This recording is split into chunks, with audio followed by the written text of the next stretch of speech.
Les constructeurs de smartphones, ça fait des années qu'ils optimisent tout ce qu'ils peuvent dans leurs appareils, que ce soit en les miniaturisant ou en les bourrant de technologie. Mais il y a un truc que la miniaturisation ne parvient pas à faire, rendre les utilisateurs meilleurs lorsqu'ils filment une vidéo. Et c'est pour ça qu'il y a des accessoiristes qui ont conçu des produits pour justement aider, assister les réalisateurs en herbe pour améliorer leur contenu vidéo. Et c'est le cas de Insta360 et son Flow 2 Pro, qui est le partenaire de cette vidéo. Alors vous avez compris que je vais vous parler d'un stabilisateur, mais j'avais envie de le mettre en perspective parce que chez Frandroid on aime bien tester, comparer, et je me disais c'est vrai que Samsung, Apple et tous les autres constructeurs, ils font énormément d'efforts concernant la stabilisation de leur image quand on filme, et j'avais envie de voir ce que ça faisait de filmer avec un stabilisateur et sans, pour voir si vraiment on ressent une différence. Bon alors vous avez tous déjà pris des photos avec votre smartphone, c'est assez simple, tu pointes, tu cliques et bam, c'est dans la boîte. Sauf que quand on prend une vidéo, tout de suite ça devient tout un truc. Je vous vois être tous comme ça avec leur smartphone à essayer d'être le plus stable possible. Et bien sachez qu'il y a en fait déjà dans nos smartphones des technologies de stabilisation. Les constructeurs de smartphones, ils ont donc trouvé deux parades pour réussir à stabiliser l'image. L'OIS et l'EIS. Alors vous allez voir, c'est très simple à comprendre. Déjà, est-ce que vous avez déjà secoué votre téléphone près de votre oreille? Si vous l'avez jamais fait, essayez, vous allez voir, vous allez entendre un petit cliquetis comme si quelque chose qui était lâche à l'intérieur du smartphone, eh bien c'est l'OIS. En réalité, le module caméra du capteur grand angle de votre smartphone est souvent équipé d'un OIS, c'est-à-dire qu'il va être monté dans une espèce de cage plus large que sa propre taille, ce qui va lui permettre de se déplacer pour compenser vos mouvements. Et c'est là qu'on va parler d'OIS, l'Optical Image Stabilization. Puisque si vous avez déjà manipulé un boîtier photo type DSLR un peu pro, vous aurez peut-être remarqué que le capteur à l'intérieur, qui est grand, il est en fait un peu mobile, et c'est ce qui lui permet de compenser les micro-mouvements, les micro-tremblements que vous pourriez avoir à la main lorsque vous prenez une vidéo ou même une photo en basse lumière qui va demander un peu plus de temps d'exposition. Et c'est pour ça que nos smartphones vont plus loin avec la deuxième parade, l'EIS, l'Electronic Image Stabilization.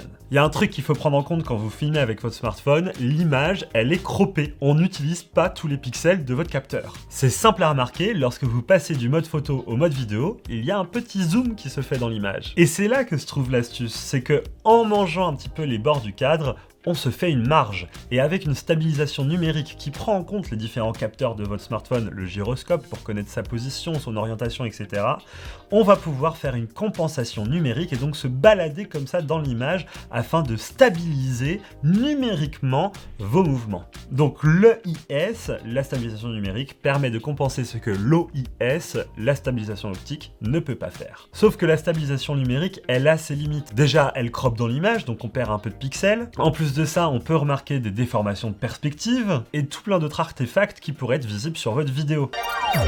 Ça n'empêche que ce genre d'accessoire qui vient stabiliser votre image, ça a rencontré un franc succès et donc forcément, les constructeurs de smartphones, il y a 2-3 ans, se sont dit comment on pourrait améliorer notre stabilisation sans qu'ils aient acheté un accessoire. Et c'est là qu'Apple, Samsung et même d'autres sont arrivés avec leur mode action. C'est simple, en une seule touche, l'image du smartphone devient super stable. Mais, vous doutez bien, ça se fait avec une énorme concession. En fait, ce mode action est une pure stabilisation numérique et vous l'avez compris, la stabilisation numérique demande de cropper dans l'image pour pouvoir s'y balader. Et pour encore plus stabiliser numériquement, il faut encore plus cropper. Alors la solution qu'ont trouvé les constructeurs, c'est d'utiliser l'ultra grand angle pour cropper afin de retrouver la focale d'1x1, vous comprenez avec la petite image que je vous montre, et avec l'ultra grand angle, on a encore plus de marge pour pouvoir se déplacer dedans et encore plus stabiliser l'image. Et c'est là qu'on perd clairement en qualité, puisque très souvent, le module ultra grand angle est de moins bonne qualité que le module x1. Bon, ça n'empêche que les constructeurs de smartphones, ils ont la promesse la plus forte, on a de la stabilisation optique, de la stabilisation numérique, c'est le combo idéal sur un smartphone pour avoir une image bien stabilisée. Mais alors, est-ce qu'un stabilisateur dédié comme celui-ci apporte réellement une plus-value à votre image? Pour ça, il faut déjà comprendre comment ça fonctionne. Eh bien, c'est simple, la stabilisation se fait ici sur 3 axes. La stabilisation du panorama avec ce moteur, la stabilisation de l'inclinaison avec ce deuxième moteur, et le troisième moteur va gérer le roulis c'est la rotation, ce qui va permettre de garder l'horizon. Et tous ces moteurs sont contrôlés par une batterie de capteurs qui se trouve dans le manche, qui permettent de savoir en temps réel comment vous positionnez votre main et quelles sont les vibrations que vous lui infligez. Et en temps réel, ces moteurs vont compenser vos mouvements afin de faire l'inverse et de stabiliser le smartphone qui se trouve en haut. Alors c'est très intelligent et très réactif, mais l'avantage de ce genre de stabilisateur, et c'est là il faut regarder, c'est les fonctions intelligentes. En fait, si vous installez l'application d'Insta360, votre stabilisateur va être comme débridé avec plein de nouvelles options. Par exemple, il y a un système de tracking intégré, il suffit de cliquer sur le visage de quelqu'un et il va cadrer automatiquement une ou plusieurs personnes le plus justement possible, quels que soient vos mouvements. Et pour moi, le vrai avantage, c'est que l'application propose une grille de composition, et ça, je trouve ça vraiment top, pour choisir où cadrer les visages. Si vous faites de la vidéo, vous savez que de cadrer au centre, c'est pas toujours la meilleure option. Cet appareil vient avec d'autres fonctionnalités qui sont intéressantes, par exemple cette molette qui va permettre de zoomer et donc de passer d'un objectif à l'autre à l'arrière de votre smartphone. En plus de ça, il propose un mode d'inclinaison libre avec sa petite perche à selfie, trop pratique pour se filmer. Ça va permettre de un peu le débrider en termes d'inclinaison, on va être beaucoup plus libre. Vous voyez, la position des moteurs, elle est complètement différente, ça offre une nouvelle configuration. On a ici sur la poignette directement une roue de commande avec le joystick, le lancement du rec, le changement caméra arrière, caméra avant. La batterie va vous durer facilement 10 heures. Il y a un trépied qui est intégré qui va vous permettre de lancer des modes de timelapse ou d'hyperlapse. Et tout ça, ça fonctionne parfaitement avec tous les smartphones, qu'ils soient Android ou iOS. Mais si vous avez un iPhone, il y a un truc qui est vraiment encore plus pratique, c'est l'appairage par NFC directement sur l'appareil. Et via DocKit, le Flow2 Pro devient 100% compatible avec toutes les applis qui exploitent votre appareil photo. Ce qui veut dire que vous pourrez faire du tracking de visage même si vous êtes dans d'autres applications que l'application Insta360. C'est faisable aussi sur un appareil Android. C'est trop bien parce que ça fonctionne nativement avec l'iPhone, mais si vous êtes chez Android, il y a ce dongle qui vient se plugger directement sur le Flow2 Pro qui va ajouter une petite caméra en accessoire afin de vous suivre en tracking si vous filmez avec une autre application, que ce soit Instagram, Google Meet ou quoi que ce soit. Faudra juste penser à avoir ce petit accessoire si vous êtes chez Android. Bon, maintenant que vous savez comment tout ça fonctionne, je vous propose qu'on compare avec et sans stabilisateur. Donc là, voici côte à côte une vidéo filmée à vélo, sans stabilisateur et avec le stabilisateur. Et là, je vous les mets en boucle pour bien que vous les visualisez et on voit quand même clairement qu'il y a une différence de maintien des perspectives. Ce que je veux dire, c'est qu'on voit que le Flow2 Pro fait un effort supplémentaire pour pouvoir maintenir ce qu'on veut regarder en face de nous. L'horizon aussi, elle est mieux maintenue, mais on peut remarquer quand même que l'iPhone fait un travail assez cool, puisque là, il va vraiment mixer sa stabilisation optique plus la stabilisation numérique. Mais si vous regardez, l'image est un peu plus croppée. Et oui, parce que si je filme avec le Flow2 Pro via l'appli Insta360, eh bien on va récupérer l'image du capteur en plein format, c'est-à-dire qu'on ne va pas cropper dedans pour avoir de stabilisation numérique. Ici, c'est uniquement la stabilisation mécanique qui a lieu sur l'image du Flow2 Pro. On pourrait aller sur l'application native de l'iPhone pour pouvoir ajouter une stabilisation numérique supplémentaire, mais en tant que vidéaste, évidemment que je ne préfère pas, je préfère avoir le plein format, puis ensuite, à mon loisir, sur mes logiciels de montage, d'ajouter une stabilisation numérique que je peux mieux maîtriser. Bon, là, je vais m'attaquer au plus gros morceau, puisque c'est un peu l'usage quand on a une perche à selfie comme ça. Essayez de se filmer avec la caméra selfie. Je filme avec la caméra selfie de l'iPhone qui se trouve juste ici. Alors, je suis curieux de savoir ce que vous pensez de la qualité vidéo de la caméra selfie, mais surtout là, je ne stabilise pas.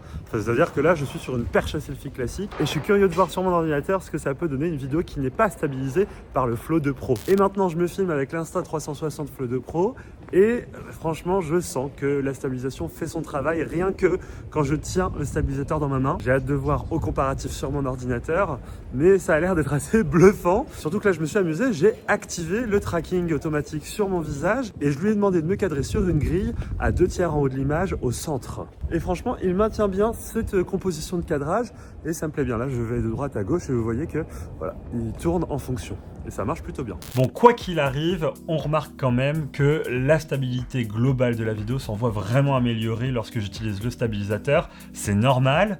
Ici, le capteur selfie de l'iPhone, il n'a pas d'OIS, donc il n'y a même pas de stabilisation optique à l'intérieur, donc forcément ça tremblante un peu plus. Et on est vraiment sur une stabilisation numérique pure et dure quand on n'utilise pas le stabilisateur. Bref, le meilleur setup au final, c'est vraiment de se filmer toujours avec les caméras à l'arrière de votre smartphone. Quel que soit le smartphone, elles seront toujours meilleures que la caméra selfie.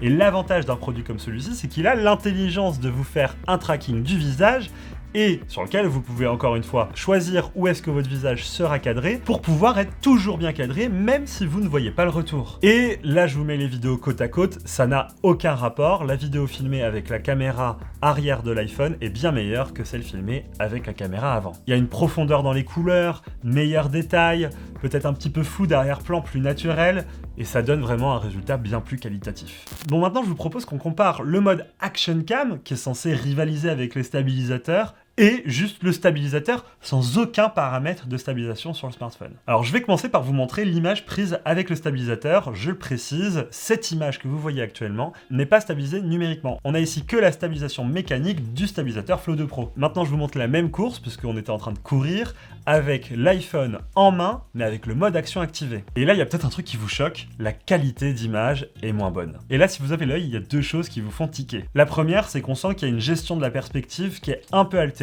et ça c'est dû à la stabilisation numérique qui parfois va faire un peu bouger les lignes et donc va vous faire perdre un petit peu les perspectives, et ça donne un petit côté un peu flottant à votre course et pas très naturel. À comparaison sur le Flow 2 Pro, la stabilisation elle est bonne mais on ressent quand même l'impact des pas. C'est normal, le Flow 2 Pro n'est pas stabilisé sur l'axe vertical, c'est à vous avec votre bras de faire attention. Volontairement on l'a fait comme ça, mais si vous faites très attention vous aurez une meilleure stabilisation verticale. Donc évidemment que sans cet axe vertical de stabilisation, on va ressentir les mouvements des pas, et ça c'est à vous de les compenser avec votre bras. Et c'est votre bras qui va pouvoir stabiliser verticalement votre smartphone. Maintenant dans une course, c'est toujours plus difficile de l'éviter, et là ça va demander un peu d'entraînement peut-être de votre part. Et la deuxième chose que vous devriez remarquer entre les deux images que je vous montre actuellement, c'est que le mode action, c'est quand même de vachement moins bonne qualité. Regardez, si je fais pause et que je zoome, la quantité de détails qu'on perd dans le mode action, tout simplement parce qu'on est passé sur l'ultra grand angle, afin encore une fois de pouvoir cropper dedans, puis de pouvoir altérer la position et la rotation pour garder une bonne stabilisation numérique. Donc c'est normal qu'on perd en qualité puisqu'on perd des pixels, alors qu'avec le Flow 2 Pro, bah là on utilise le plein capteur sans jamais cropper. Bref, le mode action de nos smartphones, je vous le déconseille quand même. Si vous voulez vraiment garder une qualité optimale pour vos vidéos, ne l'activez pas, je vous montre tout de suite pourquoi. Voici côte à côte une image filmée sans mode action et une image filmée avec le mode action. La différence elle est pas flagrante et pourtant on perd vraiment en qualité d'image quand on zoome dedans. En fait, si vous faites attention avec votre smartphone, que vous le tenez bien à deux mains,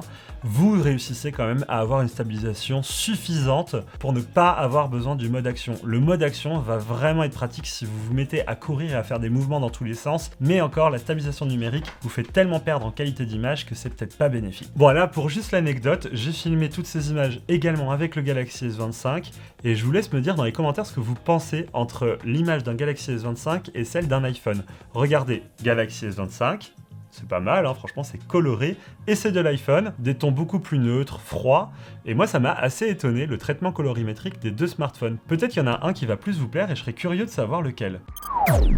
Maintenant je sais ce que vous allez me dire. Attends Arnaud, tu m'as montré deux images, stab, pas stab, franchement, ça passe. Est-ce que je peux pas me passer d'un stabilisateur lorsque je veux filmer des vidéos ? Je vais vous dire oui, mais ça dépend qui vous êtes et ce que vous voulez faire.